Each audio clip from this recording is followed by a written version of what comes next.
नमस्कार मित्रों, इस कहानी को लाइक कर दो और चैनल को सब्सक्राइब कर दो। एक गांव में जगन नाम का आदमी रहता है और उसके दो बेटे होते हैं। छोटा बेटा मदन चाय बेचकर अपना घर चलाता है, लेकिन बड़ा बेटा मगन वो बहुत ही आलसी होता है, कुछ भी काम नहीं करता है, पूरा दिन घर पे पड़ा रहता है। एक दिन ऐसे ही उनके पिताजी की मौत हो जाती है। फिर छोटा बेटा मदन बहुत ही उदास होता है, लेकिन बड़ा बेटा मगन वो बहुत ही खुश होता है। देख मदन, हमारे पिताजी भी अब इस दुनिया में नहीं रहे और मुझे पैसे देने वाला कोई भी नहीं है, इसलिए मुझे तेरा घर और ये होटल दोनों चाहिए। भैया, आप ये क्या बोल रहे हो? अगर मैं आपको सब कुछ दे दूंगा तो मैं मेरी पत्नी को क्या खिलाऊंगा? आप भी तो जरा सोचो। ये सब मैं नहीं जानता, मुझे सिर्फ होटल और घर से मतलब है और तुझे दोनों ही खाली करने पड़ेंगे। मदन के पास में होटल का थोड़ा पैसा बचा होता है। उन पैसों से अपना एक छोटा सा घर बनाकर वह अलग रहने लगता है। सुनते हो, हमारे घर में खाने पीने का पूरा सामान खत्म हो गया है। आज तो आपको सामान लेने जाना ही पड़ेगा। मैं सामान लेने कैसे जाऊं? मेरे पास तो सारे पैसे खत्म हो गए हैं। ठीक है, भैया के पास में जाता हूँ, शायद मुझे थोड़े पैसे मिल जाते।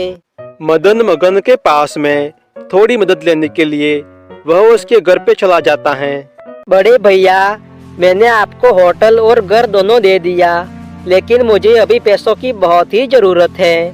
क्या आप मुझे थोड़े पैसे देंगे? मैं आपको 2 दिन में वापस लौटा दूंगा।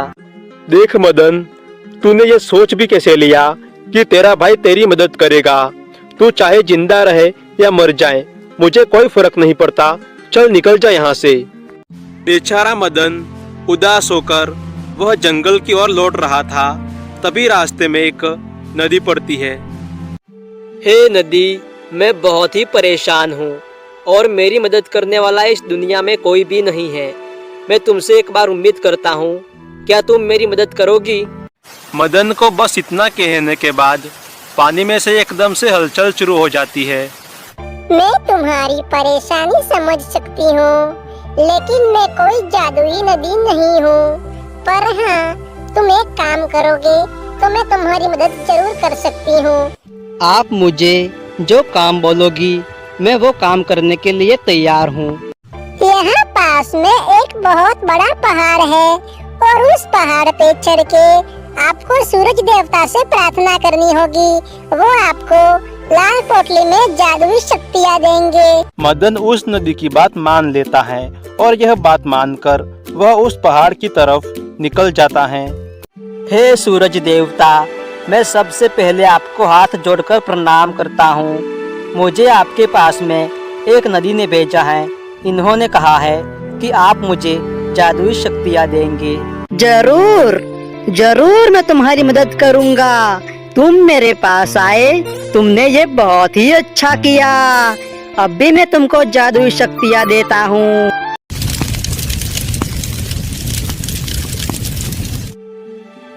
इस लाल पोटली में मैंने आपको जादुई शक्तियाँ दी है। अब आप इस शक्तियों को लेके यहाँ से जा सकते हो। मदन यही लाल पोटली लेकर वापस उस नदी की तरफ निकल जाता है। हे नदी, मैं सूरज देवता के पास में से यह जादुई शक्तियाँ लेकर आ गया हूँ। अब मुझे क्या करना होगा? तुमने ये शक्तियाँ लाकर बहुत बढ़िया काम किया। अब तुम इस लाल पोटली को इस पानी में फेंक दो। मदन लाल पोटली को नदी के अंदर फेंक देता है और नदी मदन के पास में आती है। ये लीजिए, इस चक्की को तुम मामूली चक्की मत समझना। इसको घुमाने पर तुम जितना चाहोगे उतना सोना निकलेगा। मदन यह चक्की अपने घर पे ले आता है और इसको घुमाने लगता है। वह जैसे ही घुमाता है तो उसके घर में सोना निकलना शुरू हो जाता है और इसको बेच के एक अच्छा घर और एक बढ़िया गाड़ी खरीद लेता है।